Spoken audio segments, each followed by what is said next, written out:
এখানে খাওয়া দাওয়া দেয়? না না দেয় না, কিছু দেয় না, একটু দেয়। এই কি হলো?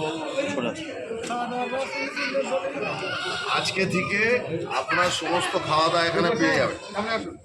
ড্রাই ফুড, ফুড গ্রেন, মানে দুপুরের খাওয়া, রাত্রিরের খাওয়া সব এখানে, আলো ফালো সব কিছু হবে।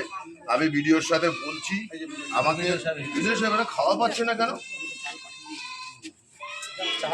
শুনুন, আমি আপনাকে বলছি, সমস্ত খাবার, খিচুড়ি, অ্যারেঞ্জমেন্ট, গ্যাস, ওভেন, আলো ফালো, বেবি ফুড বাচ্চাদের সব কিছু আপনি দরকার হলে ডিএম এর সাথে কথা বলুন। মুখ্যমন্ত্রী মমতা ব্যানার্জি সব অ্যারেঞ্জমেন্ট করে দিয়েছে, সব খাওয়া দাওয়া এখানে। লাইট দেবেন, পুলিশকে বলবেন এখানে দুটো সেন্টি রাখতে। মেয়েরা এক ঘরে থাকবে, ছেলের আর এক ঘরে থাকবে যদি বেশি লোক হয়। আর যদি দেখেন যে সব ফ্যামিলি, যে কটা ঘর আছে একটা করে ফ্যামিলিতে মিটছে, তাহলে প্রত্যেকে একটা করে রুম পাবে। ওসি সাহেব কোথায়? হ্যাঁ, যত রিলিফ সেন্টার, যত রিলিফ সেন্টার আপনি দুটো করে ফোর্স রাখবেন যাতে সেখানে অপকর্ম না হয়। ঠিক আছে? লাইট ফাইট সমস্ত সব ব্যবহার করুন, ত্রাণ শিবিরগুলো। আমার এই কাকা বিরাট ভালো লোক।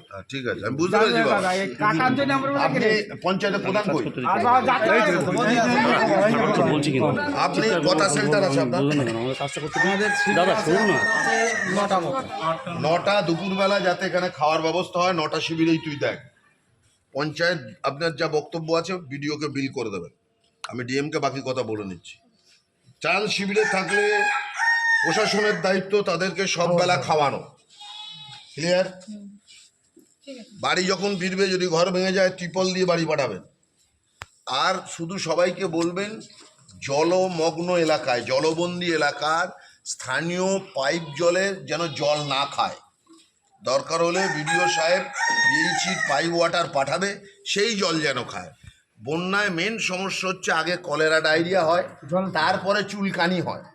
এটা হচ্ছে মেন, জল থেকে হয়। জল যে কোনো জল কিন্তু খাবেন না। হ্যাঁ, রাধে রাধে।